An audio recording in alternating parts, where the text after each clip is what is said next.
네, 반갑습니다. 여러분들 이제 공무원 경영학을 시험을 공부를 해야 되는데, 공무원 경영학은 시험 난이도는 그렇게 높진 않아요. 그게 장점이죠. 난이도는 그렇게 높지 않다는 거. 근데 단점은 구석진 문제가 있어요. 구석진 문제라는 거는 기본서에 예를 들어서 뭐 여기 서울고시학교제인데 서울고시학교제에 없는 내용이 지문에 이렇게 나올 수도 있어요. 범위가 방대해서 그래요. 범위가. 그러면은 어떻게 공부를 해야 되는가? 기본적으로 요 기본서에 따라서 수업을 듣고 난 다음에, 그러니까 기본서에서 수업을 하는 내용은 정말 중요한 핵심 축 이론들, 그러니까 이 이론을 알아야 가지치기 문제들을 접근할 수가 있잖아요. 그죠? 그렇기 때문에 시험 문제에서는 예를 들어서 가지치기 문제가 나온다 하더라도 그런 것들을 충분히 문제집이나 이런 것들을 활용해 가지고 커버를 할 수 있는 그런 쪽의 문제들 수준들은 시중에 나와 있는 문제집을 이제 좀 보셔야 되는데, 그래서 어떤 식으로 준비를 하냐, 일단 이 교재를 통해서 기본 이론들, 가장 중요한 핵심 축이 되는 이론들은 수업 시간을 통해서 다 마무리를 짓고, 여러분들이 이 교재하고 가능한 한 중복이 안 되는 내용을 싣고 있는 기본서 한 권을 보셔야 돼요.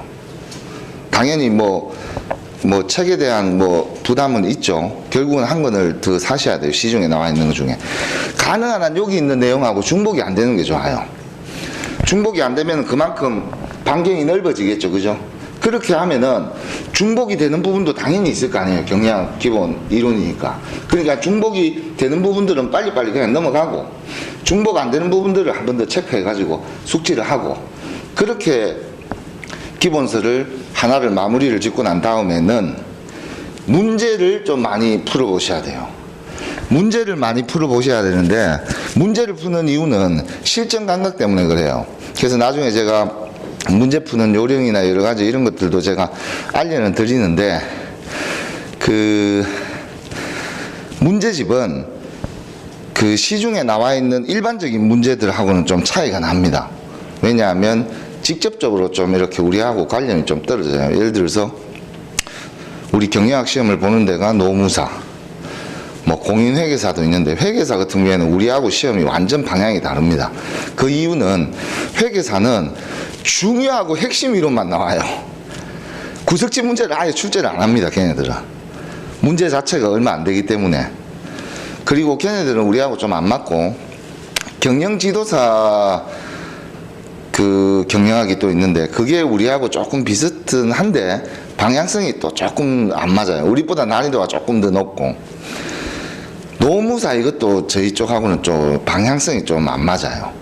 노무사는 특히 인적자원관리나 조직행동 이쪽에 비중을 많이 두고 출제를 하고 있기 때문에, 그래서 문제집 중에서는 가장 유사도가 높은 문제는 공사공단 관련 경영학 문제들입니다.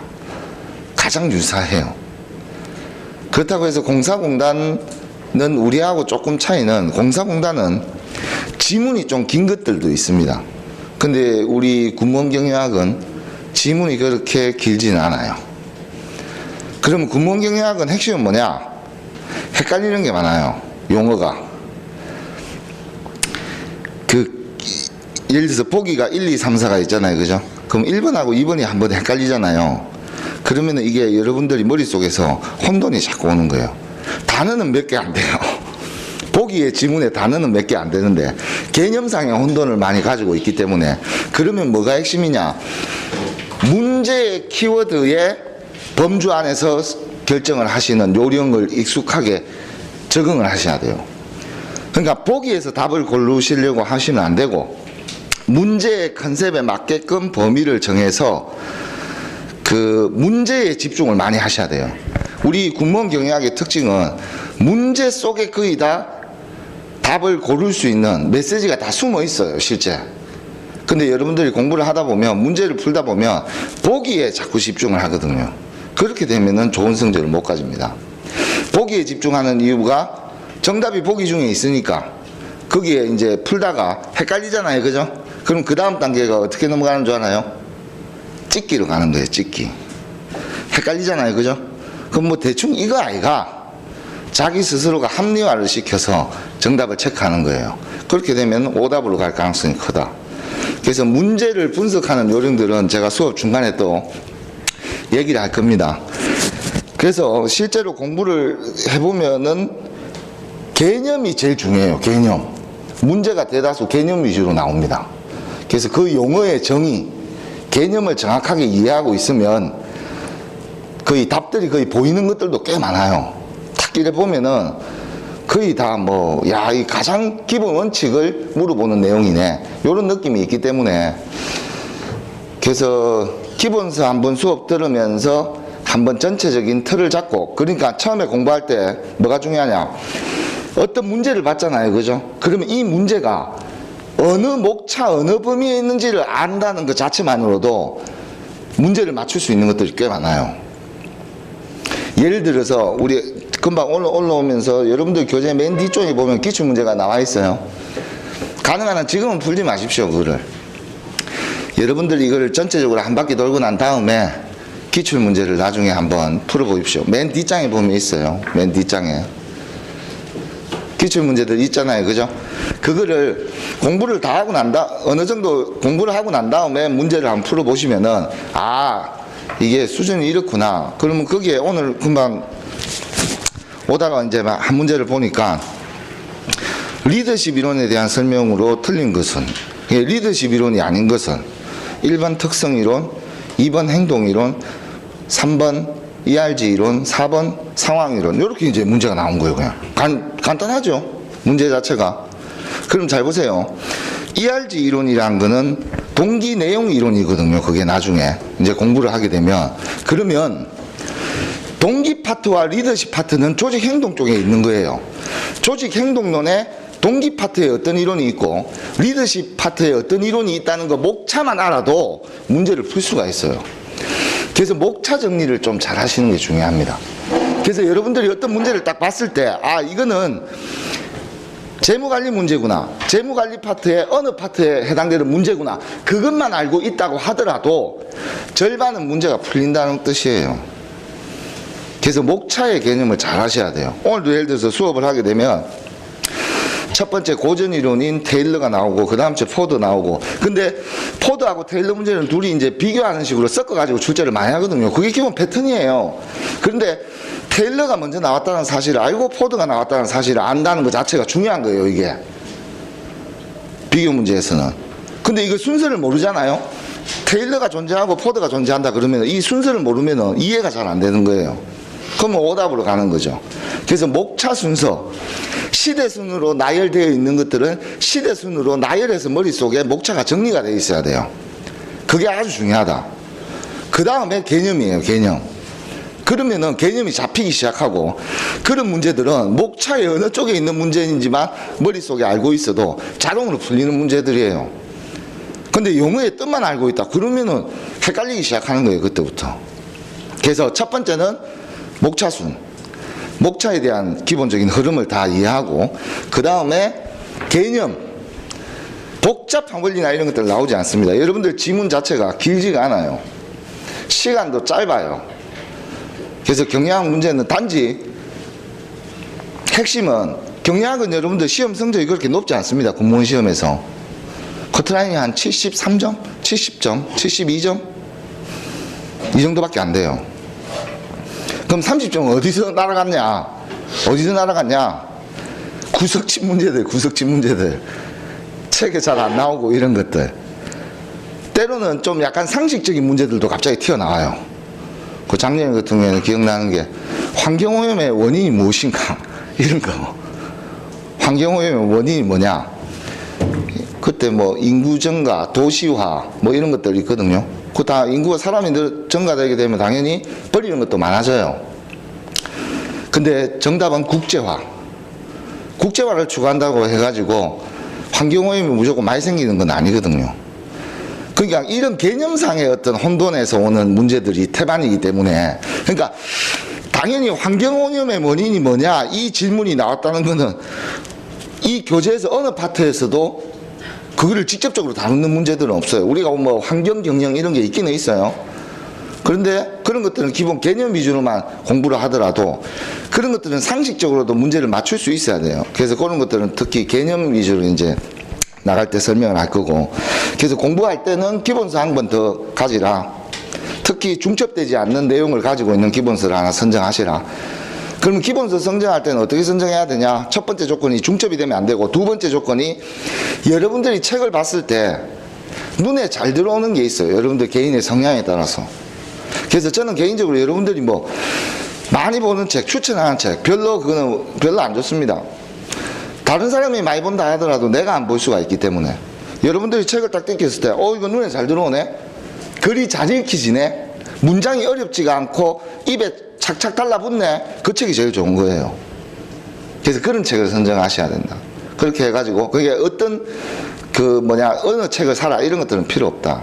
그 다음 제 문제집을 가능한 한 공사공단 수준 정도의 문제와 관련된 문제들을 좀 많이 풀어보시라. 그리고 수업 시간에는 이게 진도 압박이 엄청 큽니다. 이게 저도 스트레스를 엄청 많이 받아요. 이 진도 압박 때문에. 이게 한 1000페이지 정도 되는데 이거를 이제 너무 깊이 있게는 다루면 안 되기 때문에 적절한 수준에서 커팅을 하고 이제 넘어가야 된단 말이죠. 그래서 진도를 초반에는 뭐 첫 시간하고 둘째 시간까지는 조금 천천히 나가다가 앞쪽에 이제 개념들이 이제 정립이 되고 난 다음에는 데일리 테스트는 첫날에는 당연히 안 하고 진도 좀 빼고 다음 주부터 뭐 안 느리면은 그 다음 주부터 이제 아침에 오시면은 바로 시험 치고 그렇게 이제 진행을 할 겁니다. 그래서 진도 자체는 초반에 조금 첫째하고 둘째 정도 시간까지는 천천히 나가다가 그 뒤로부터는 상당히 스피드하게 나갈 겁니다. 빠르게. 그렇게 나가지 않으면 뒤쪽에 재무관리 파트하고 회계 파트에서 진도 압박이 너무 많이 받아요. 그리고 실제 재무관리도 계산하는 문제는 안 나와요. 이론 문제만 나옵니다. 이론. 그거 엄청나게 도움이죠. 근데 회계 파트가 있어요. 회계 파트는 계산 문제가 나온다 하더라도 나올 수 있습니다. 회계 파트는 계산 문제 나올 수 있어요. 충분히. 뭐 원가 회계 간단하게 계산하는 거. 그런데 사칙 연산 범위 안에서 끝나요. 전부 다. 사칙 연산. 그래서 기본적인 원가 계산하는 공식들이 있거나 이런 것들은 좀 외워두실 필요가 있어요. 왜? 사칙 연산 범위 안에서는 무조건 나와요. 그러면 루트 들어가고 이런 것들은 거의 안 나온다는 뜻이에요. 잘. 왜? 구급시험에서 정해진 시간이 있잖아요. 그죠? 그 안에서 문제를 풀어야 되기 때문에 가능한 한 이론 중심으로 출제가 되고 있다. 그런 어떤 장점도 있고. 그래서 누구나 경영학을 빠르게 공부할 수는 있지만 고독점을 맞는 과정에서는 어려움이 상당히 많다. 그래서 문제풀이를 통해서 여러분들의 수준을 60점에서 좀 70점 이상으로 확 끌어올려야 된다. 이론만 충분히 공부를 한다. 수업만 듣고 시험을 쳐도 50점 이상은, 이렇게 50에서 60점까지는 충분히 나와요. 근데 70점 이상으로 끌어올리려면, 합격권에 진입하려면 문제풀이, 즉 문제를 푸는 요령에 대해서 좀 많이 익숙해져야 된다. 자, 그 다음 2페이지 경영학의 역사와 발전부터 들어가도록 하겠습니다.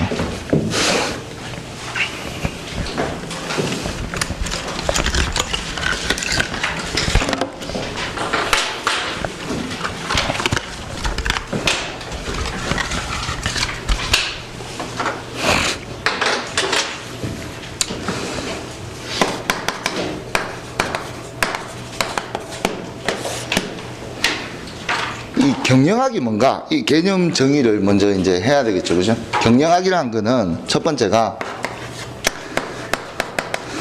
고객의 니즈를 충족하기 위해서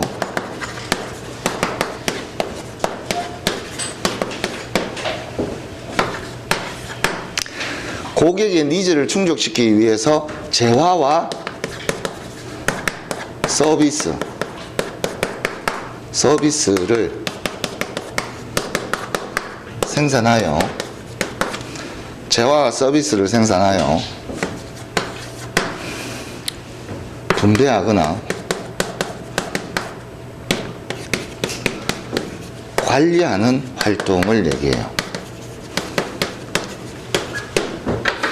그럼 여기서 가장 핵심은 이 관리라는 표현이거든요. 이게 우리 경영학에서 공부하는 이유예요. 나머지는 전부 다 이 관리에 초점을 다 맞추는 거예요. 관리를 누구를 위해서? 고객을 위해서.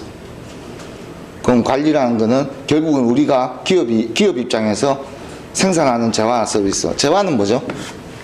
재화. 유형. 형태가 있는 것들이에요. 물건. 유형. 형태가 있어요. 분필을 만드는, 문교 탄산 분필을 만드는 이 회사는 재화를 생산한 거예요. 그래서 여러분들한테 돈 주고 파는 거 아니에요. 그죠? 그 서비스는 무형이에요. 무형. 예를 들어 볼까요? 안마 서비스. 그러면 뭐 태국이나 저런 데 가면 안마가 유명하잖아요. 그죠? 그러면 1시간 전에 안마를 받아요. 안마를 받기 전, 받기 후. 개운하다. 그냥 느낌만 있는 거죠. 그렇다고 해서 여러분들의 삶에 눈에 보일 정도의 변화가 있다 없다? 없는 거죠. 이런 무형의 가치, 이런 것들을 서비스라고 하는 거예요. 그래서 여기는 교육이죠. 교육이 눈에 보이는 거예요. 객관적으로 보이지 않는 거예요. 제가 수업을 했다 하더라도 여러분들 중에서는 이걸 그대로 받아들이는 사람도 있고 70%만 받아들이는 사람도 있고 60%만 받아들이는 사람도 있어요. 이게 무형이다 이 말이죠. 그러면은 교육 서비스가 되는 거예요. 그래서 나중에 한국 표준 어떤 그 산업 분류나 이런 데 보면 교육 서비스업으로 딱 분류가 되어 있는 거예요. 왜? 교육은 서비스이기 때문에. 교육은 컨텐츠 자체가 유형의 형태를 띠지 않습니다. 따로 이렇게 두 가지. 재화나 서비스예요. 생산하는 거는 기업에서는. 이걸 생산해야 팔아먹는 거죠. 관리라는 거는 우리가 매니지먼트라고 해요. 매니지먼트. 경영학은 매니지먼트가 핵심이에요. 매니지먼트가. 그래서 경영학이 뭐냐? 이렇게 누군가가 묻는다면 매니지먼트입니다. 이렇게 이야기하시면 돼요. 그러면은 좀 아는데 이래 되는 거죠. 매니지먼트가 핵심이에요. 관리. 그러면 이 관리라는 뜻은 어떤 의미가 있냐? 우리 뒤쪽에 좀 있으면 오늘도 그 배우는 내용에 있어요. 메이올이 앙리 페이올. 그 앙리 페이올이 주장하는 그 5가지 관리 활동. 계획, 조정, 지휘를 명령이라고도 합니다. 여러분들 참고로 공부를 하다 보면요. 보기에 지문이 동의어가 많이 나와요. 예를 들어서 여러분들이 예를 들어서 지휘로 공부를 했는데 보기에는 명령으로 나올 수도 있어요. 그럼 틀렸네? 그게 아니에요. 그렇게 공부하시면 이제 안 되는 거예요. 그래서 공부를 하다 보면 동의어에 대한 어떤 장난치는 것들이 많기 때문에 그거를 또 유념을 하셔야 된다.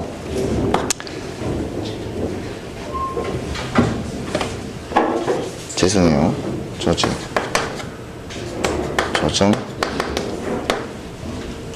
통제.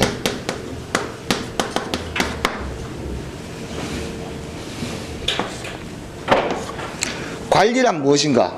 계획하고 조직하고 지휘하고 서로 업무가 충돌되거나 불필요한 중복 업무들이 생기면은 조정을 해서 최종적으로 목표를 달성하기 위해서 적절하게 통제하는 행위.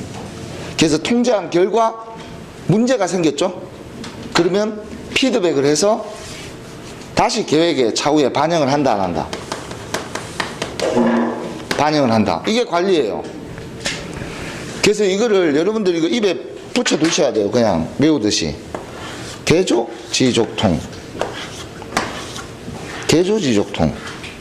그냥 외우는 거예요. 저게 순서이기 때문에. 다음 중 관리활동의 순서에 올바른 것은 1, 2, 3, 4. 저 순서 섞어갖고 출제할 수도 있어요.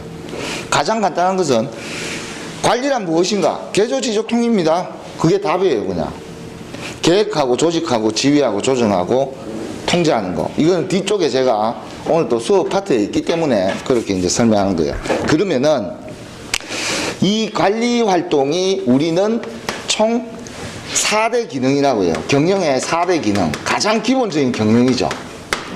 경영의 가장 기본적인 본연의 역할을 얘기하는 거예요. 본연의 역할. 여러분들 기능이란 말이 뭐죠? 기능? 그러니까 여러분들이 공부를 할 때 이런 단어들의 의미들을 정확하게 알고 있어야 돼요. 용어, 개념. 저 기능이란 용어를 알아야 문제를 풀 수가 있는데 그 기능을 모르면 문제 자체를 못 푸는 거예요. 그러니까 그런 문제들이 꽤 많아요. 자, 기능이란 뜻은 이런 뜻이에요. 이 톱니바퀴가 있어요. 여기에 톱니바퀴가 있어요. 이 톱니바퀴가 서로 맞물려서 돌아가는 거예요. 그럼 능력을 발휘해요? 안 발휘해요? 능력을 발휘할 수 있죠. 기계를 예를 드는 거예요. 기계가 톱니바퀴가 있고 톱니바퀴가 있고 서로 맞물려서 돌아가면 능력을 발휘하는 거. 그 기계적인 능력을 발휘하는 거. 그 기능이에요. 각자가 주어진 본연의 역할들을 충실히 다 하잖아요. 그죠? 그러면은 경영이 추구하는 목표를 달성할 수 있다는 뜻이에요. 그게 기능이라는 뜻이에요. 기능. 역할, 본연의 역할을 얘기하는 건데, 우리 경영학에서는 4가지가 있어요. 인사조직, 여기에 전략이 하나 더 붙고요. 인사조직 부문, 이렇게도 얘기를 합니다. 그 다음 채 마케팅, 그 다음에 생산. 우리가 과거에는 용어가 생산관리라는 용어를 많이 썼어요. 근데 지금은 뭐 생산 운영관리, 오퍼레이션 이런 표현들도 많이 써요. 생산 운영관리. 그럼 여러분들 여기에서 생산관리와 운영관리의 차이점이 뭐죠?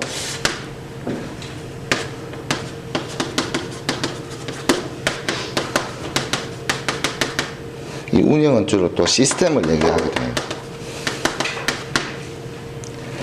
그게 우리가 갑자기 이렇게 오다가 갑자기 어느 날 고객 만족 이런 개념들이 막 생겨났잖아요. 그죠? 그러니까 또 특히 의류 판매업이다. 그러면 얘네들은 생산하는 건 없잖아요. 그럼 고객을 어떻게 응대하고 어떻게 서비스를 하고 결제를 어떻게 유리하게 하고 할인을 어떻게 시키고 뭐 이런 것들이 더 시스템적인 부분이 더 중요할 수 있죠. 그런 개념을 기존의 생산관리 교수들 입장에서는 갑자기 사회가 이제 발전을 하게 되니까 생산이 전부 다 자동화로 가네. 그러면 생산관리 교수들은 이제 샤트를 내려야 되는 거예요. 왜? 전부 다 자동화인데 뭐 생산관리 공부하겠다고 들어오는 학생이 없는 거죠. 그럼 어떻게 해야 되냐? 이걸 집어넣어 버린 거예요. 자기들한테. 고객 쪽을. 원래는 마케팅 쪽에 주로 있는 게 판매 이런 개념인데 고객과 관련된 서비스를 어떻게 시스템으로 프로세스를 잘 갖출 것인가 이걸로 땡겨온 거죠. 그래서 생산 운영 관리라고 해요, 지금. 그 다음에 재무. 여기에 뭐 원래 회계도 들어가 있다고 봅니다. 재무 관리. 그럼 뒤에 여기 관리만 붙이면 돼요. 마케팅 관리, 인사조직 관리, 마케팅 관리, 생산운영 관리, 재무 관리. 요게 경영의 가장 본연의 4대 기능이에요. 그러면은 선생님 인사조직 관리는 뭐 하는 겁니까? 이렇게 묻잖아요. 그죠? 여러분도 이미 공부했잖아요. 인사조직과 관련돼서 개조지적통을 하는 게 인사조직 관리예요. 그럼 마케팅은 뭐냐? 마케팅과 관련돼서 개조지적통, 계획하고 조직하고 지휘하고 조정하고 통제하면 마케팅 활동이 되는 거예요. 생산 운영 관리는 생산과 관련돼서 계획하고 조직하고 지휘하고 명령하고 통제하면 생산 관리가 되는 거예요. 여기에서 지금 추가되는 개념들이 어떤 것들이 있냐? 지식정보화 사회가 들어오면서 갑자기 IT가 빡 뜨면서 MIS, 경영정보 시스템 얘네들을 지원하는 거예요. 의사결정을 지원하고. 그리고 이 전략 파트가 원래는 인사조직 파트에 전략 파트가 있었는데 얘가 국제화, 세계화, 글로벌 경영, 다국적 기업 이런 형태로 변하면서 깨져나온 게 전략 파트에서 하나가 깨져나온 게 국제경영이에요. 그래서 여러분들 나중에 경영학과 대학 교수들이나 이런 사람들 보게 되면 국제경영 전공 교수다 이러면은 학부 때 이렇게 석사과정의 전공이 인사조직일 가능성이 커요. 인사조직일 가능성이 거의 100%입니다. 그 국제경영 이런 쪽으로 빠지는 거예요. 이 전략 파트가. 근데 지금은 인사조직 속에 전략이 있었는데 이제 우리 사회가 자꾸 막 경영의 불확실성이 자꾸 강화되고 갑자기 코로나 이런 거 예측할 수 없는 상황들이 생기니까 답이 없는 거죠. 그럼 살아남기 위해서는 갑자기 뭐 배달 서비스로 바꾼다든지 뭔가 활로를 찾아야 될 거 아니에요. 그죠? 그렇다 보니까 전략이란 개념이 중요해졌어요. 그래서 지금은 전략이 우리 인사조직 파트에서 좀 이렇게 깨져나오는 이런 어떤 추세로 지금 가고 있습니다. 그리고 실제로 재무 파트에서 이 회계는요, 순수 경영이라고 보기는 좀 어렵습니다. 저 회계 자체가. 그래서 여러분들 보면은 대학교 때 보면 경영학과가 있는 학교가 있죠. 근데 회계학과가 있는 학과도 있어요. 학교도. 아니 경영학과 속에 회계가 있으면 그대로 집어넣어 버리면 되지. 굳이 회계학과를 따로 만들어서 저렇게 운영할 필요가 있냐. 원래 경영의 4대 기능에는 회계가 포함이 안 돼요. 그리고 여러분들 대학교 때 지금은 그런 과들이 그대로 있는지 모르겠는데 경영정보학과라고 들어봤어요. 경영정보학과. 원래 경영학과라면 그대로 집어넣으면 되는 건데 왜 경영정보학과가 독립돼서 존재하는가? 저것 때문에 그래요. 경영을 지원하는 순수 경영의 4대 기능을 지원하는 MIS 쪽이 경영정보 시스템이잖아요. 그죠? 그러니까 순수 경영학이라고 보기도 좀 어렵다는 뜻이에요. 그래서 저는 국제경영, 저는 국제경영은 그래도 경영 쪽에 그대로 요 전략 파트 속에 있다고 보기 때문에 그래서 요 네 가지를 알고 있어야 돼요. 요 4대 기능에서 우리 교재는 이제 경영학 원론, 이제 앞쪽에 경영학 개론이나 원론 쪽에 범위를 벗어나게 되면 인사조직 파트 하나 공부하고, 마케팅 하나 공부하고, 생산 공부하고, 재무관리 공부하면 수업이 끝나는 거예요. 거기에서 회계는 이제 플러스 알파로 이제 들어와 있는 거예요. 그냥 어쩔 수 없이. 왜냐하면 여러분들이 국어공무원으로서 군무원으로서 들어가게 되면 군수직에서는 회계적인 어떤 사고 좀 이런 것들이 좀 필요해요. 실무를 할 때. 그렇다고 해서 여러분들이 뭐 계산하고 이런 거는 거의 없어요. 왜냐하면 따로 시스템 그 프로그램을 써가지고 입력하는, 예를 들어서 군수물자 관리 프로그램 이런 데 이제 입력하고 통제하는 이런 어떤 역할들을 하겠죠.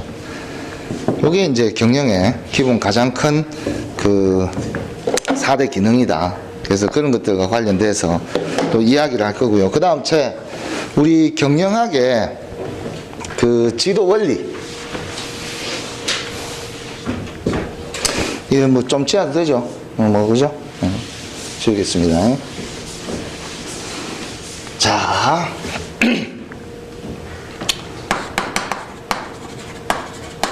경영학의 2대 지도 원리. 경영학에는 경영학 전체를 통틀어서 두 가지의 개념이 아주 중요해요. 이게 경영 마인드예요. 이 두 가지를 고려하지 못하면 경영학 공부를 잘 할 수가 없어요.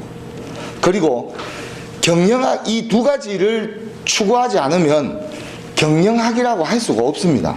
그 두 가지 개념은 첫 번째는 효율성이에요. 효율성. 그 다음이 효과성이에요. 이 효과성을 요즘에는 사람의 활동들을 효과다 이렇게 얘기하기는 좀 그렇다. 그리고 조직 구성원들 전체가 시너지를 창출했어요.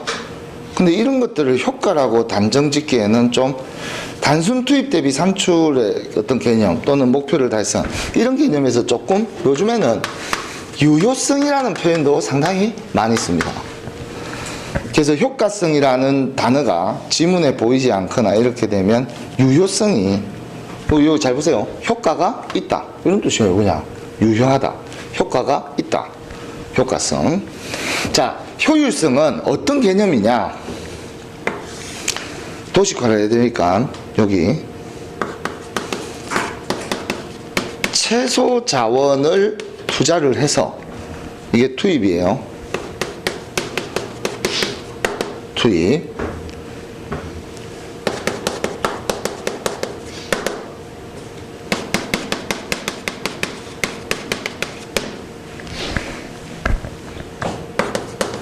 최대. 자, 최소 자원을 투입해서 최대 산출량을 이끌어 오면 효율성이 좋은 거예요. 그러면 최소 자원, 최대 산출.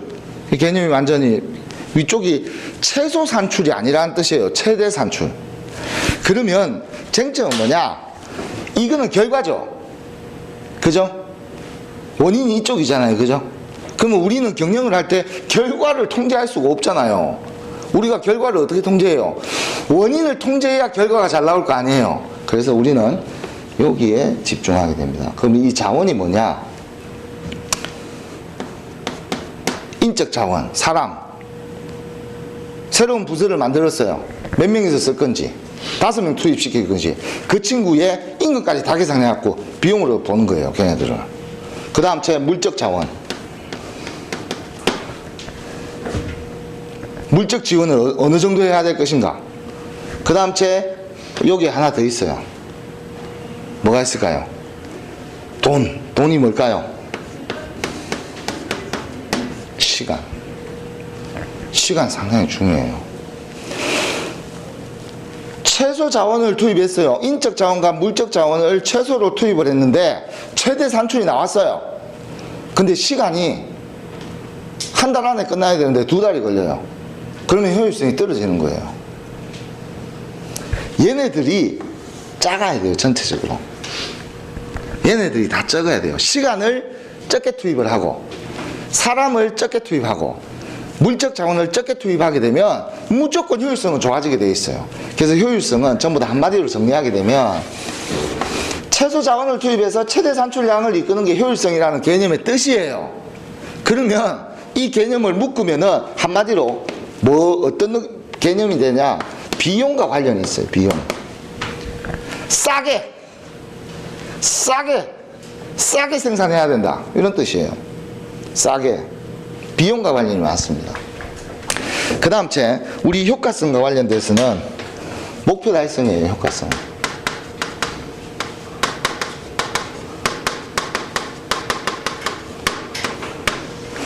목표를 달성한 정도를 우리가 효과가 있다. 배가 아파요. 체했어요. 소화제를 먹었어요. 그럼 내려가야 돼요? 안 내려가야 돼요? 내려가야 되죠? 그러면 효과가 목표를 달성했어요? 안 달성했어요? 달성했죠? 그럼 효과가 있는 거예요. 야, 이 약은 효과가 있다. 이렇게 얘기하는 거예요. 근데 약을 먹었는데도 소화가 안 돼. 그럼 목표가 뭐죠? 소화를 시키는 게 목표였는데 목표 달성을 못했죠? 그럼 효과성이 떨어진다는 거예요. 그래서 이 목표 달성 우리는 한마디로 뭐라고 얘기를 하죠? 경영학에서는 퍼포먼스 성과라고 얘기해요. 성과.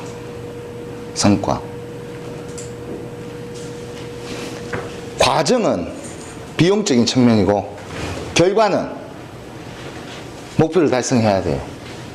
그래서 우리 경영학은 저 2가지 원리를 서로 충돌될 수도 있어요.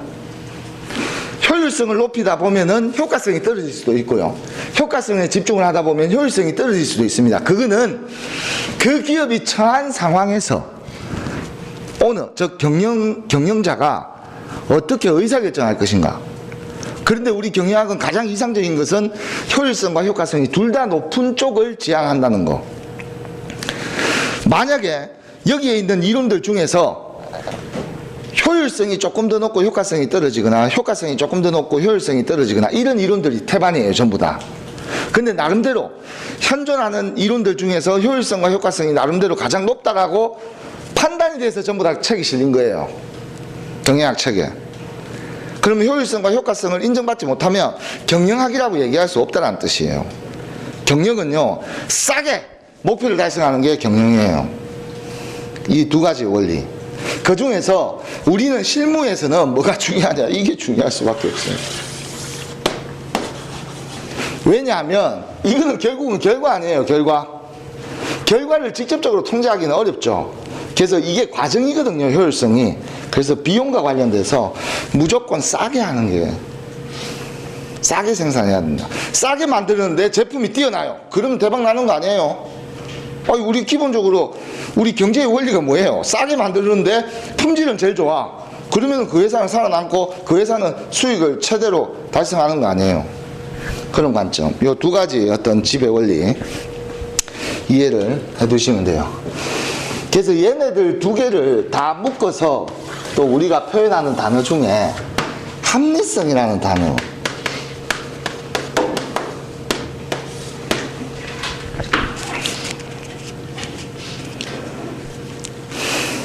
효율성과 효과성을 다 합친 개념으로 쓰는 게 합리성이라는 단어가 있어요. 자, 여러분들 잘 보세요. 여러분들의 의사결정은 최선의 의사결정입니까? 합리적인 의사결정입니까? 우리 이제 뒤쪽에 또 보면 사이먼이라는 사람이 또 나와요. 여기에 대해서 합리성에 대해서 얘기합니다. 여러분들의 의사결정은 합리적인 의사결정이에요. 그거는 뭐냐? 합리적이라는 뜻은 이치에 부합하는 결정을 하게 되면 그냥 합리적인 의사결정이 되는 거예요. 이치에 부합한다. 이 말은 여러분들은 이 세상에 있는 정보들을 다 통제할 수가 없어요. 동의하십니까? 그러면 여러분들이 가지고 있는, 예를 들어서 사람, 물건, 시간을 적절하게 통제하는 의사결정을 하는 게 그 기업 입장에서는 가장 합리적이죠. 그죠? 모든 기업이 대기업들의 결정하고 똑같이 할 수는 없잖아요. 그러면 그 기업이 처해져 있는 상황에서 가장 이치에 부합하게 결정을 내렸다. 효율성과 효과성을 가장 합리적으로 결정을 내렸다. 그거 합리성이에요. 합리성. 이런 개념들 그냥 참고만 하시고, 효율성과 효과성이 가장 중요한 개념입니다. 두 개의 개념. 이것도 여기 좀 설명이 나올 거예요. 여기 지금 금방 했던 거 간단히 정리해 보겠습니다. 경영, 매니지먼트, 맨, 사람은 에이지, 나이, 먼트, 활동들, 다양한 활동들을 하는데 사람은 나이 활동들을 한다. 원래 이 매니지먼트의 기원은, 영어 시간은 아니지만 그래도 매니지먼트의 기원은 뭐냐? 여러분들 양치기 소년 알죠? 양치기 소년이 늑대들이 양을 잡아먹으면 된다 안 된다? 안 되죠? 그럼 양치기 소년이 순찰을 돌아야 돼요 안 돌아야 돼요? 양치기 소년이 말을 타고 양들이 있는 곳에 한 바퀴 쭉 도는 거예요. 여기에서 매니지먼트라는 개념이 나온 거예요. 어원 자체를 따져보면. 그래서 관리라는 개념을 한번 잘 보세요. 내가 여기 한 바퀴 순찰을 해야 돼요. 그럼 머릿속에 계획을 해야 되겠죠. 그 다음 조직을 해야 돼요. 뭐를 조직해야 되냐? 내 혼자 걸어가게 되면 효율성이 떨어지죠. 팔다리 아프고 힘들잖아요. 말을 데리고 오는 거죠. 그럼 물적 자원을 조직한 거죠. 거기에서 내가 그 말 위에 올라타고 지휘 가자 한 바퀴 도는 거예요. 그렇게 가다 보니까 여기에 예를 들어서 늑대가 숨어 있더라. 그럼 늑대를 쫓아내야 되겠죠. 그죠? 그런 것도 업무 조정, 여러 가지 갈등 상황이 생겼을 때 조정해야 되는 역할들을 하고, 또 양이 가다가 자빠져 가지고 웅덩이에 빠져 있다 새끼가. 그럼 구해줘야 될 거 아니에요. 그런 조정하는 활동들. 그리고 적절하게 또 양들을 모아 가지고 한 곳에 또 저녁이 되면 또 집어넣어야 될 거 아니에요. 통제하는 활동. 매니지먼트의 기원이에요. 그게 양치기 소년, 양들을 관리하는, 그 양들을 관리하는 활동이 원래 매니지먼트의 기원입니다. 그래서 조직의 목표를 달성하기 위해서 모든 조직은 목표가 있어요. 그래서 저 목표 달성이 효과성이라는 개념하고 연결이 되는 거예요. 결국은 개념적으로 조직이 갖고 있는 재반 자원, 사람 자본, 물자, 기술, 정보. 요즘에는 정보도 당연히 핵심적인 자원이 됩니다. 그래서 정보는 대부분 사람들이 가지고 있죠. 그죠? 그래서 인적 자원이라고도 얘기를 합니다. 인적 자원. 정보. 또 자체적으로 가지고 있는 정보들 중에서는 특허 기술과 관련된 어떤 내용들, 이런 것도 역시 정보의 범위에 포함이 되죠. 그래서 개조지적 통을 하게 되면 그런 과정이 우리가 매니지먼트다. 그 앞에 했던 거 지금 정리하는 거예요. 그래서 조직이 뭐냐? 여기 이제 조직이라는 개념이 나왔으니까 조직에 대해서 한번.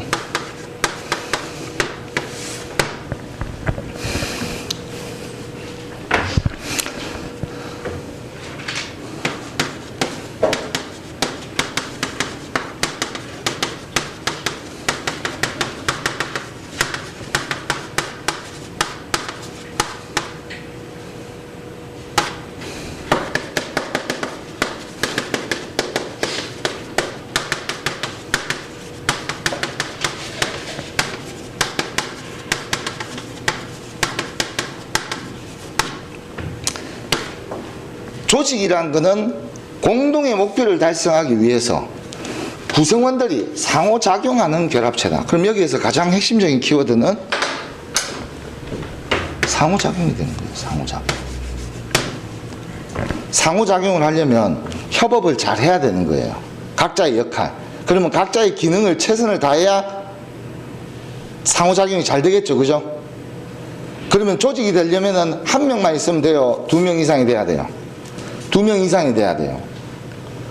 자, 그러면 얘네들이 조직인지 아닌지 여러분들이 어떻게 판단할 수 있어요? 조직인지 아닌지. 여러분들 잘 보세요. 폭력배를 우리가 여러 명이서 폭력배들이 뭉쳐있는 경우를 우리는 뭐라고 이야기하죠? 폭력배들이 여러 명이서 뭉쳐있어요. 그런 경우를 우리가 조직폭력배라고 해요. 줄여서 조폭이라고 하죠. 그죠? 원래 뜻은 조직폭력배예요. 그럼 걔네들은 조직이란 단어를 썼어요. 조직이란 단어. 이게 정말 중요한 거예요. 조직이 되려면 목표가 반드시 있어야 돼요. 요게 있어야 돼요. 그리고 상호작용을 하기 위해서는 각자의 역할이 있어야 돼요. 그래서 여러분들 경찰관들 보면은 TV나 뉴스나 이런 데 보면 조직폭력배 검거하거나 할 때 행동대장 홍길동 뭐 이런 식으로 전부 다 역할들을 잡아내는 거 봤어요? 정말 중요한 겁니다. 목표가 뭐냐 이걸 잡아내야 되고 각자의 역할이 어떻게 구분되어 있는가를 잡아내야 돼요. 만약에 폭력배들이 모여 있는데 조사를 했어요. 수사를 했어요. 근데 공동 목표가 없는 거예요. 그럼 조직폭력배는 못 엮습니다. 참고로 특정범죄 가정처벌법에 따르면 조직폭력배 수개는 사형 선고가 가능해요. 그 밑에까지도 무기징역까지도 처해가 가능합니다. 그런데 조직폭력배가 아니고 그냥 폭력배잖아요. 그럼 그냥 폭행죄밖에 안 돼요. 그냥 풀리나는 거죠. 그러면 검찰이나 이런 검사는 얘네들 10명 되는데 얘네들을 조직폭력배로 다 엮어버리잖아요. 그럼 다음날 뉴스에 뭐라고 나오는 줄 알아요? 뭐 부산지방검찰청 땡땡 검사 땡땡 조직폭력배 이름 파. 여러분들 조직폭력배 파 이름은 누가 정하는 줄 알아요? 어떤 조직폭력배 뭐뭐 파 이런 거 경찰이 붙이는 거예요. 경찰이 수사해가지고 이름을 적어 붙이는 거예요. 그렇게 해가지고 뭐 누구누구 파 이렇게 이름을 붙이는 거예요. 저가 붙이는 게 아니에요. 조직폭력배들이 경찰들이 수사하고 첩보하고 하다가 정보를 삼아서 누구누구 파라고 이름을 붙이는 거예요. 일제소탕 딱 신문에 뜨고 본인은 인사고과 점수 받고 승진을 하는 거죠. 그러려면 검사가 뭐라고 하는 줄 알아요? 수사할 때 조직폭력배로 엮어야 되죠. 지금 다 잡았으면. 그럼 엮으려면 뭐라고 하느냐?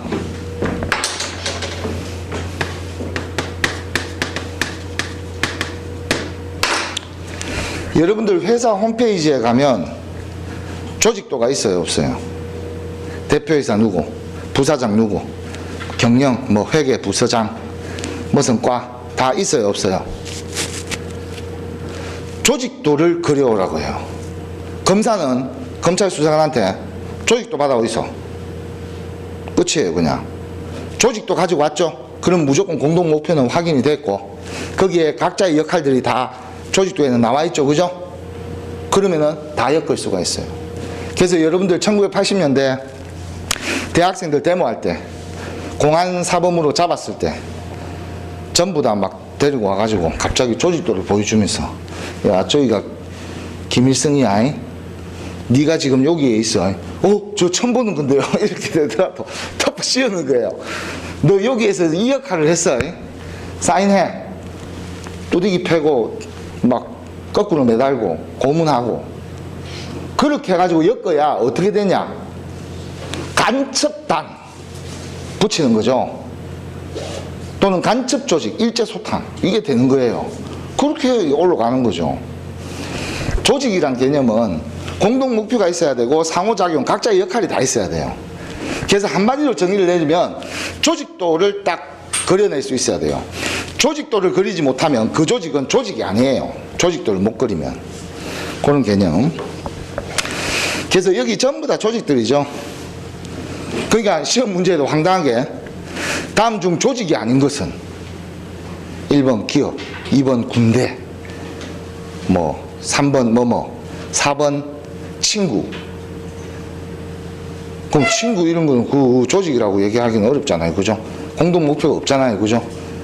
그냥 인간적으로 그냥 친한 거지, 그냥 그게 공동 목표를 가지고 있는 건 아니잖아요. 뭐 우리 대한민국을 전복시키고자 하는 목적을 가지고 있는 건 아니잖아요. 그렇기 때문에 조직이 안 되는 거죠. 조직을 그렇게 이제 개념을 자꾸 확립을 하셔야 돼요. 공동 목표가 있어야 되고, 상호작용, 각자의 역할이 있어야 되고. 그래서 동아리는 조직이에요, 아니에요? 동아리는 조직이잖아요. 수계가 있잖아요. 회장. 수계라 그러면 안 되지, 그죠? 회장. 그 밑에 총무 뭐 이런 사람도 있잖아요. 그죠? 각자의 역할이 있는 거예요. 조직입니다. 학생회 다 조직이에요. 공동 목표가 있어요. 학생들의 원활한 공부를 지원하기 위해서 어려움이 있으면 학생회에서 나서서 학교 측에다가 요구하거나 그런 역할이 있는가, 그런 어떤 공동의 목표가 있는 거죠. 자, 요거는 개조지적통 좀 있으면 다시 할 거기 때문에 여기서는 그냥 넘어가도록 하겠습니다. 뒤에 나와요. 페이얼 할 때.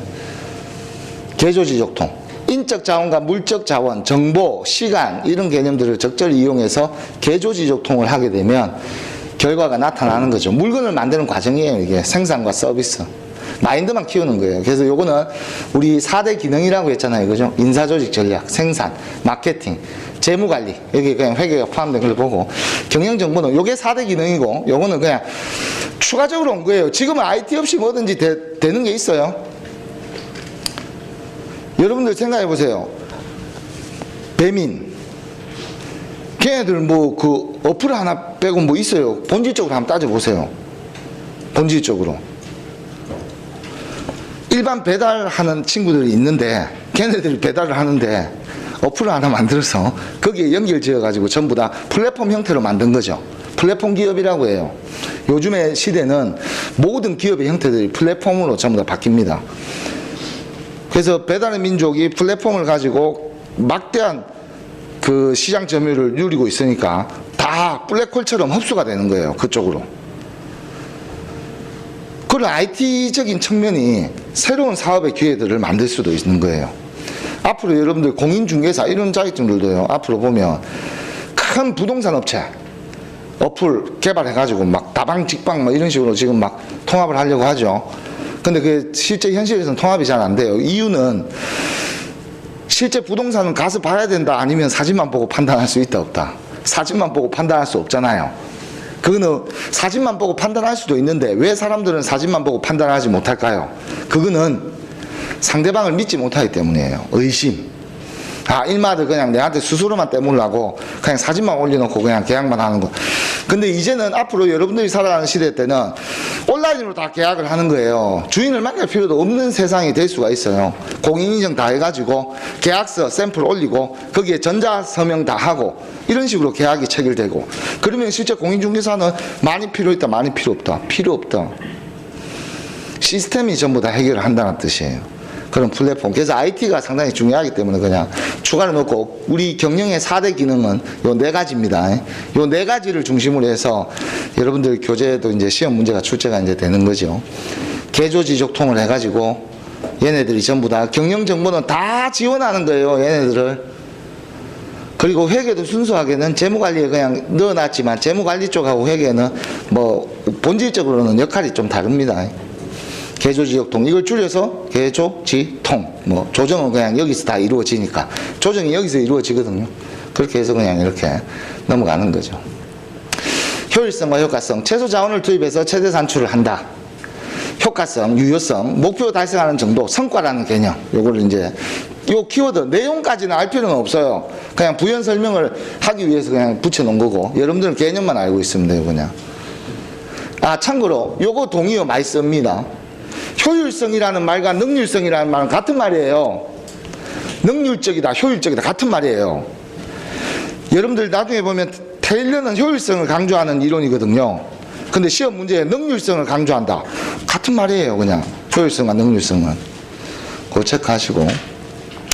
효율성과 효과성을 보게 되면, 효율성은 자원의 사용 정도, 이거를 얘기하는 거죠. 자원의 활용 정도. 이게 비용이 적게 들어야죠. 만약에 여러분들 이렇게 되면 우리는 뭐라고 얘기할까요?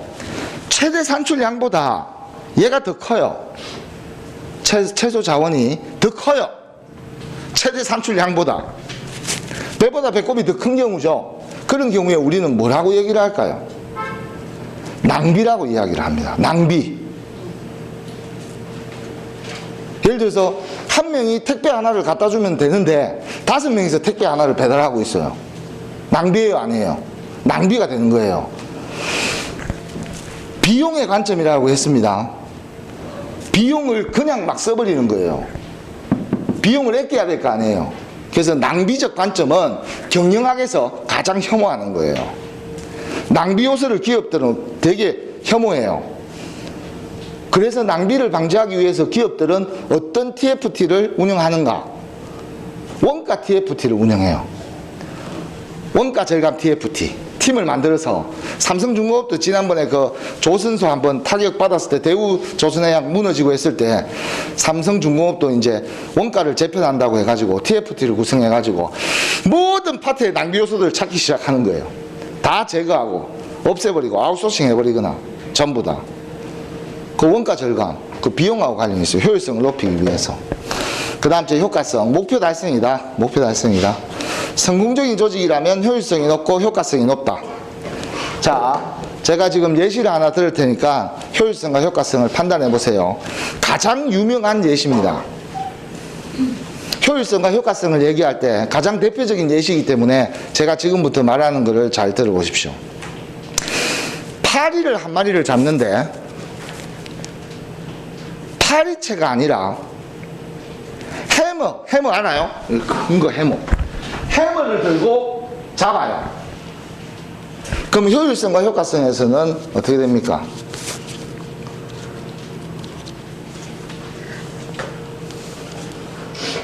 효율성은요? 높아요, 낮아요?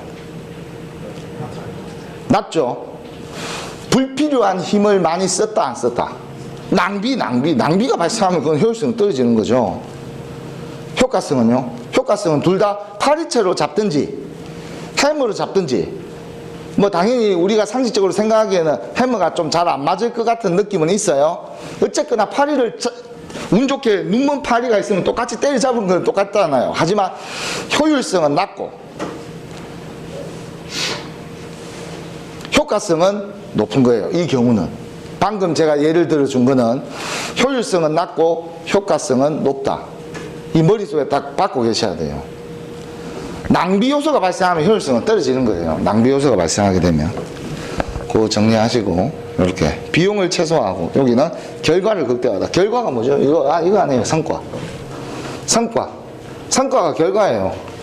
비용은 과정이고 이쪽은 결과를 얘기하는 거죠. 이 둘 다가 높아야 경영학이라고 이야기할 수 있는 거예요. 이 둘 다가 높아야. 여기까지 이제 앞 시간에 이제 정리를 한 거죠. 자, 그 다음 미국 경영학하고 잠시 간단하게 한번 보겠습니다. 5분만 하고 쉬겠습니다. 미국 경영학하고 독일 경영학이 있어요.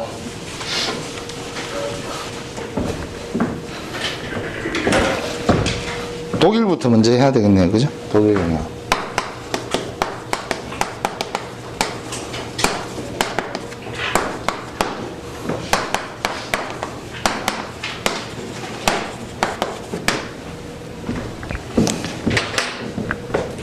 독일은 미국하고 독일하고의 기본 차이는 이렇게 보시면 돼요. 독일은 여기에 프랑스가 포함되어 있어요. 프랑스하고 독일. 미국은 누가 포함되어 있을까요? 영국이 포함되어 있어요.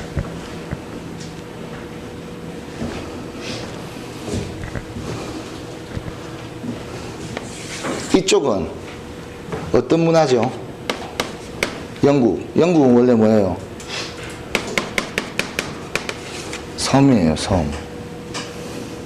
영국은 섬이에요. 여러분들 영국은요, 한 15세기, 16세기, 우리나라 치면 조선 건국하고 난 다음에 조선 한 중기, 만 요쯤, 이쯤까지만 하더라도 얘네들의 삶은 뭐 비하하는 건 아니고요. 약간 골룸하고 비슷해요. 해안가에서 생선 잡아먹고 해적질하고 그냥 그렇게 사는 거예요. 그래서 영국에는 원래 앵글로족이 있었고요, 섹슨족이 있었어요. 근데 얘네들이 치고받고 맨날 싸워요. 통일이 안 돼요. 그러다가 살다 보니까 너무 힘든 거예요, 각자가. 그래서 이게 섞여버린 거예요. 섞여가지고 이제 내려왔거든요. 그래서 앵글로 섹슨족이라고 하는 거예요. 미국 애들은. 미국 백인들. 앵글로 섹슨족. 얘네들은 섬나라고요. 독일하고 프랑스는 뭐죠?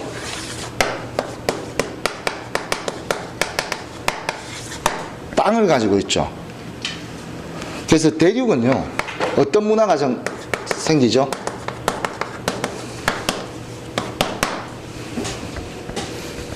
섬은요,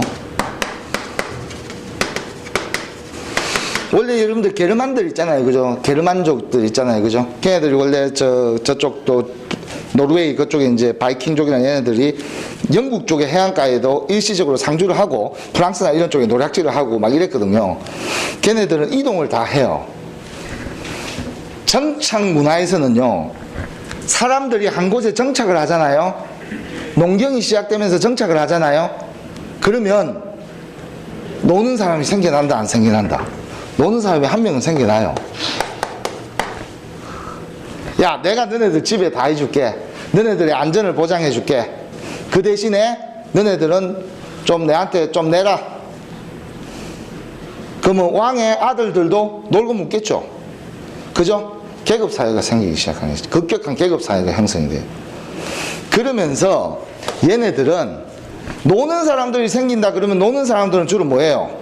우리 조선시대 때도 사대부들, 노는 사람들, 정자나무 짓고 그 밑에 가가지고 시 적어가지고 서로 누가 더 멋지게 졌냐, 더 멋지게 그게 잘 못 지은 사람 벌주 마시고 뭐 이런 거 놀이 아니에요, 그게. 그래서 관념이 되게 높아져요. 얘네들은 정착 문화이기 때문에 가만히 앉아서 머릿속으로 생각하는 거죠. 사과가 왜 떨어지지? 뭐 이런 것도 이제 생각을 하는 거예요, 쉽게 얘기하면. 관념. 그래서 독일 철학, 데카르트 이런 사람도 있잖아요, 그죠? 관념론이 이렇게 막 전가되면서 얘네들은 이론적인 관점으로 발달을 많이 해요. 이론적이에요, 독일은. 그래서 이론 중에서 가장 최고봉의 이론이 뭐다? 법학이 되는 거예요, 법학. 그래서 독일은 법학이 아주 유명합니다. 관념론적으로. 철학. 법학이 유명해지려면 그 전제 조건이 철학이 발달을 많이 해야 되거든요. 독일 철학이 또 유명하고. 얘네들은 이동을 하기 때문에, 잘 보세요. 야, 내 지금 배고파. 이제 배에 타고 있는 거예요. 야, 내 지금 배가 고픈데 너 빵이 있는데 너 그거 한 조각 내한테 주면 내가 영국에 있는 땅 문서 이거 네 줄게. 이렇게 되잖아요. 그럼 잘 보세요. 땅 문서는 개념이에요, 현실이에요? 땅 문서는 개념이죠. 여러분들 예를 들어서 이 강의실 여러분들이라고 해봅시다. 이게 여러분들이라고 해가지고 여러분들 거라고 해가지고 여러분들이 이거를 실제적으로 내가 이게 가지고 있다라는 느낌이 있어요? 개념이에요. 법률적인 용어로 땅 문서가 있는 거지. 실제 여러분들 예를 들어서 이거예요. 이건희 회장이 13조를 가지고 있어요. 근데 이건희 회장은 단 한 번도 13조를 만져본 적이 없어요, 손으로. 그렇지 않겠어요? 개념론적으로 머릿속에 있는 거예요, 관념적으로. 그런데 지금 배고픈 상황에서 땅을 달라.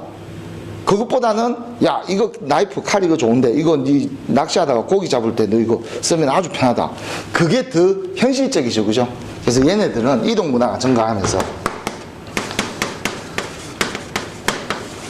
실용주의로 성장을 합니다.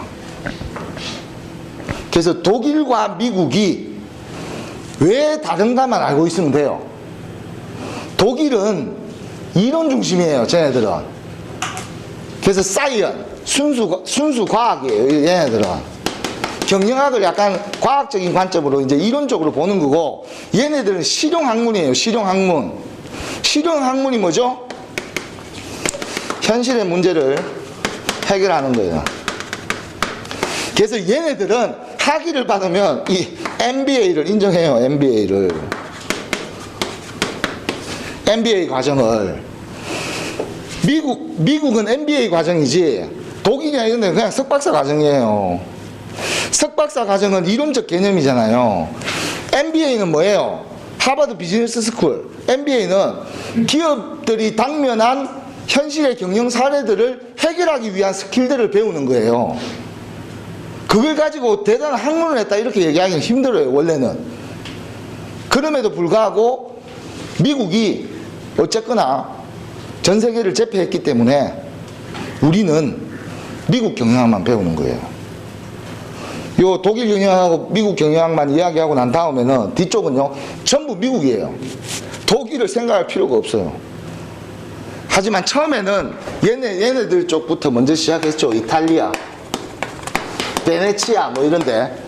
여러분들 그 뭐 옛날에 뭐 무슨 상인이죠 그거 뭐 베니스 상인 뭐 이런 상인들 있잖아요, 그죠? 걔네들이 원래는 우리 경영학의 시원으로 보는 거예요. 걔네들이 장사하면서 그런 것들. 자, 그래서 밑줄만 좀 몇 개 한번 꺼 보도록 하겠습니다. 여러분들 교재 거기 2페이지에 미국 경영학 양갈로 1번 학문적 기반은 동그라미 2번 그 실천적 과제 해결 위주의 학문, 거기 밑줄만 끊었습니다. 가로 열고 실용주의라고 적어 놓습니다. 실제 현실에서 쓸모가 있어야 된다, 용도가 있어야 된다, 그런 뜻이죠. 그 다음 그 밑으로 내려와서 2번 독일 경영학 바로 가겠습니다. 독일 경영학은 양갈로 2번 순수 이론적인 측면에서 경영경제학이라고 불렸다. 그 밑줄 긋습니다. 경영경제학. 미국은 경영학인데 얘네들은 경영경제학이라고 불러요. 경제성을 또 이론적으로 중요하게 생각합니다. 경제성 이런 것들. 그래서 양갈로 3번에 보면 대개 독일 경영학은 이론적이고 체계적이고 가치론적이다.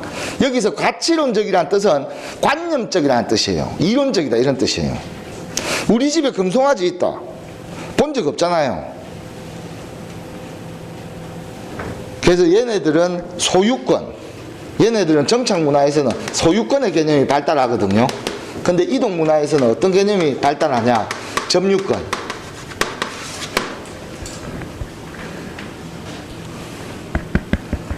개념이 서로 달라요.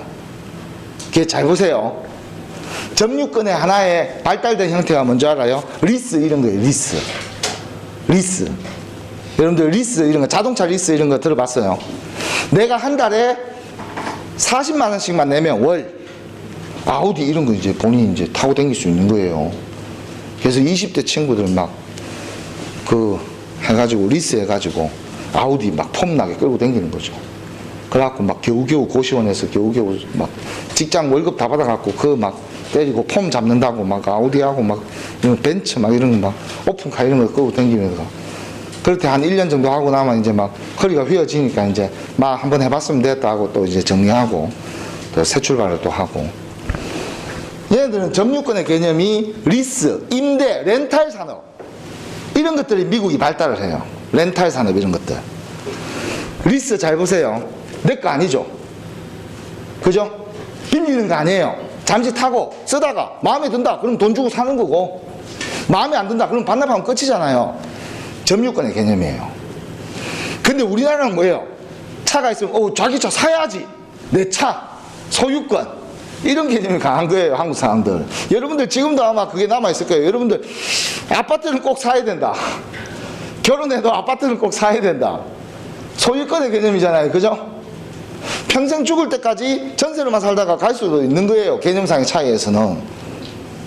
근데 평생 동안 전세로만 살다가 돌아가신 분과 한 집에서 한 아파트에 들어가서 평생 동안 전세로만 살다가 돌아가신 분과 그 아파트에 들어가서 한평생을 자기 소유로 살다가 돌아가시면서 자식한테 그냥 넘겨준 경우, 그 두 명한테 소유권의 개념과 점유권의 개념은 별로 의미가 없는 거죠.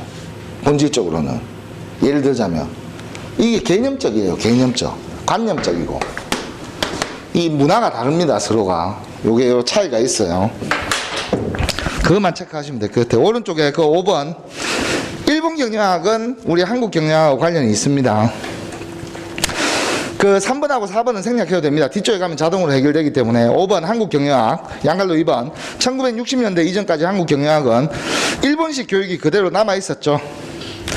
그 다음 독일 경영학을 그대로 사용해 왔다. 양갈로 3번. 1950년대 말 미국 경영학이 도입했다. 그 1950년대 말 미국 경영학이 도입된 게 미군정의 잔재들 때문에 그래요. 미군정의 한미연합 그 상호 방위 조약 그 있죠, 그죠? 동맹관계. 그것 때문에 이제 미국 경영학이 들어온 거예요. 근데 여러분들 그 양갈로 이번에 두 번째 줄. 우리 대한민국은요, 엄밀히 따지면 일본 경영학을 초기에 받아들였던 게 맞거든요. 근데 왜 여기 교재에 독일 경영학이라고 했을까요? 여러분들 이 역사를 잘 알고 있어야 돼요.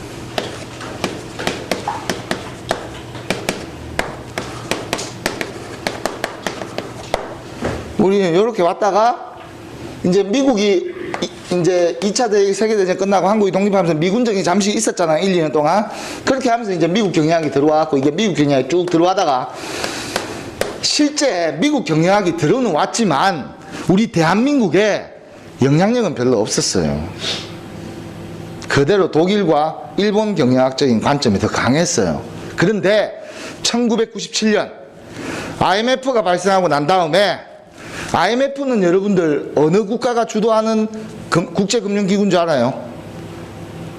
미국이 주도하는 국제금융기구가 IMF입니다.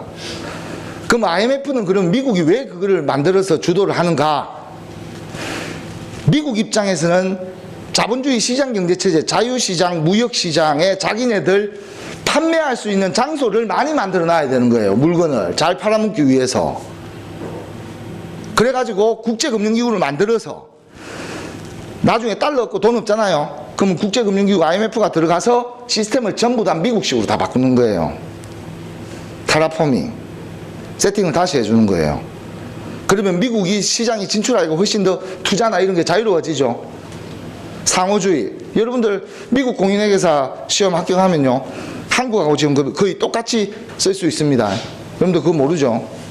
그러니까 한국의 직접적인 감사나 이런 활동은 못 하는데 실제 회사에 입사할 때 자격증의 가산점이 똑같아요. 미국 공인회계사하고 한국 공인회계사하고.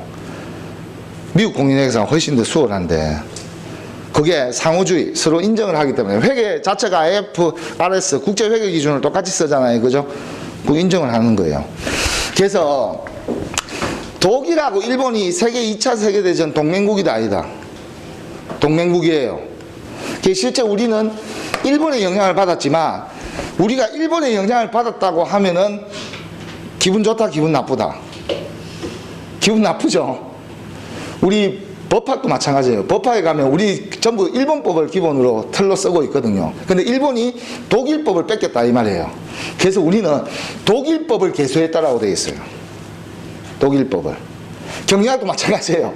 일본의 영향을 받아요. 기분 나쁘다. 독일에서 영향을 받았다. 이렇게 얘기하는 거예요. 기분 나쁘니까. 그렇다고 역사 왜곡은 아니거든요. 틀린 건 아니니까. 그래서 지금은 IMF가 터지고 난 다음에 본격적으로 미국 경영학이 들어오게 됩니다. 왜? 시스템을 전부 다 미국식으로 바꿔놨기 때문에.